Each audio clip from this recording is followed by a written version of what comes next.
Great Cave Offensive is the shortest game in any percent, simply because you don't have to pick up any treasures. You're going to enter the game holding right and start a dash as soon as you can. You're going to let go of the D-pad with those jumps. That way you can keep your momentum more. Make you go a little bit faster. Just follow that line for this room. It's pretty easy. Up here you're going to pick up a wing. And you're only going to use wing for about a minute. You can do wing strings, which are essentially the same as jet strings, just with the different timings.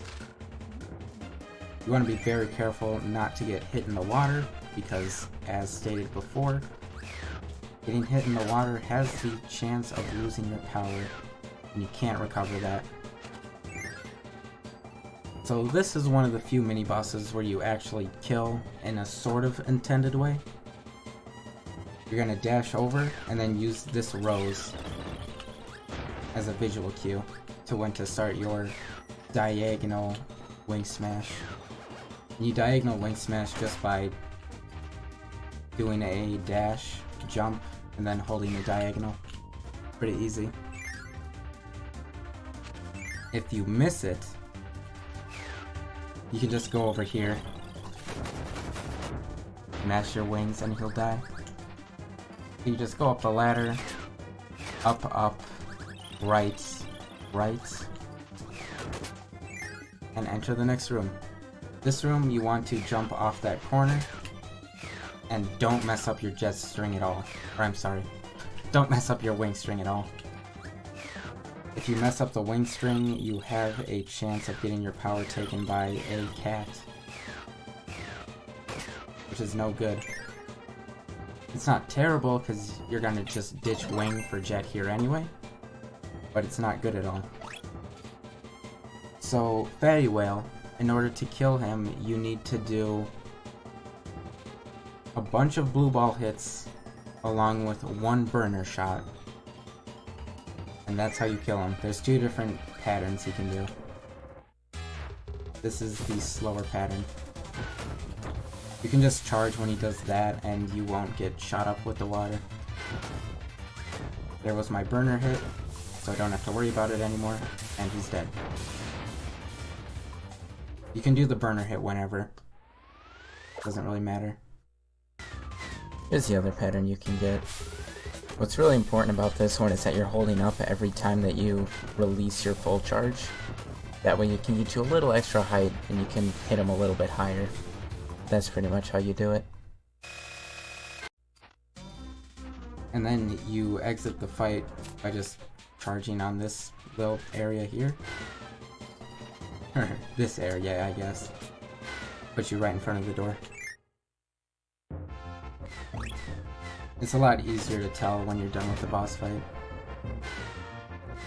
So this is cart skip. I suggest if you wanted cart skip to just watch a world record run of either 100% or any percent. They both use the same strat pretty much. Well, the any percent world record of a 35-30, that might change later because it uses a different route now. But if you don't feel comfortable cart skipping, you can just take the cart and it loses about a second and a half. If you want to take the cart, here's what you do. Just get on it, start mashing Y. For some reason that makes the cart go faster than normal. You also want to hold it right the whole time. I'm not sure why mashing Y makes carts going faster, but it does. And then you just dip. You take the left side here because you spawn on the left, just enter the door. And then you go into the right door because that is how you progress through Great Cave. This stage is tricky because you're going to alternate between a bunch of full charges, semi-charges, grounded charges, and jet strings. I'll show the line here. You do a grounded semi-charge into a dash jet, go up the ladder, dash up there, start charging, and then you're just going to jet string over to the ladder, semi-charge to kill that guy. Bump off the wall. You can do whatever you want here, really. You can either bump off and then go, or you can just jump. Doesn't really make a difference. Make it to the door.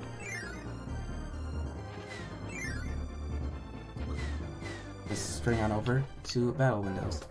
So for battle windows, you need to hit them with the blue balls, otherwise the cycling's gonna get all messed up. So you just blue ball into dash jet, blue ball into dash jet again, and you do it again. You can one cycle this guy, but it's extremely difficult and you shouldn't really try to do it unless you're playing 100%. Since 100% is the only real thing where it matters anymore. You're gonna exit with a full charge and make it onto this next cart room. So you hold down this whole time, and then you hit the ground to position yourself better in case the bear does a weird strat.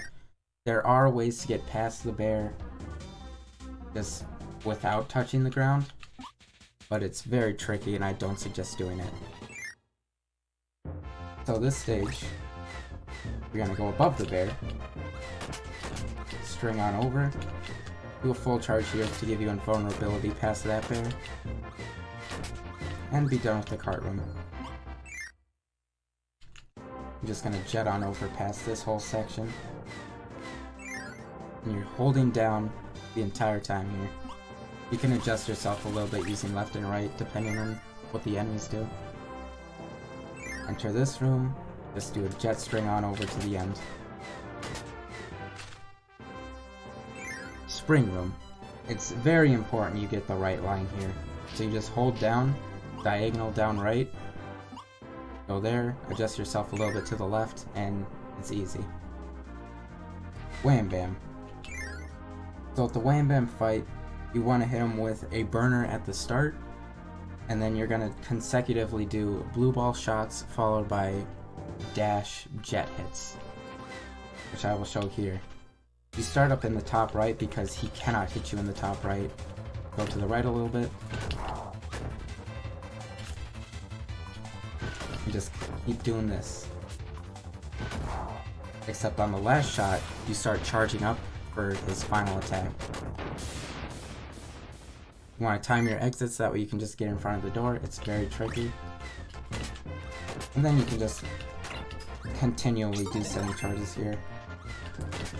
You shouldn't get hit if your positioning is good.